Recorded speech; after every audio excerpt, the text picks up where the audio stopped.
Hey YouTube, just want to show you some of the classic tools that are used by vloggers when they want to film themselves. These are not expensive, especially when this is a knockoff. This is a knockoff of the GorillaPod, and these things are like 11 pounds. This was also, or $11. This is also $11, 11 pounds. And this is a classic tool where you could use this to hold, you could use this as a tripod, and you could use it to grip, let's say, bars because you could bend these and grip accordingly. This is something else where you could just clamp on this and then you could adjust the neck. This is obviously more flexible, but because it's all metal, it's heavier as well. I like this clamp because this is very smooth.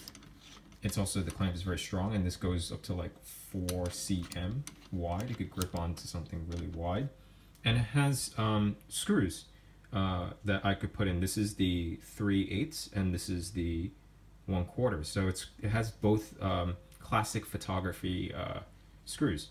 So I could put something like this. This is something that's used to hold anything between cameras and lighting equipment.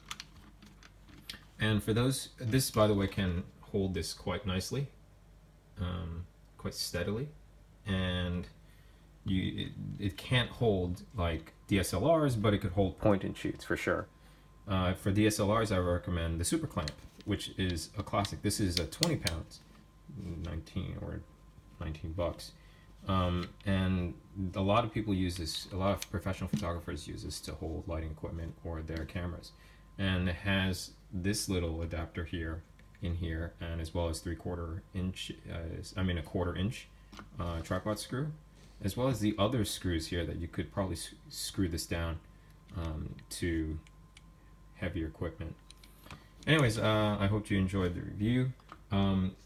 If there's any other clamps that you like to introduce, just put in the comments below. I'd like to hear what equipment you use for your vlogging to help you self photograph or self or videoing yourself. Anyways, I'll see you next time. Bye.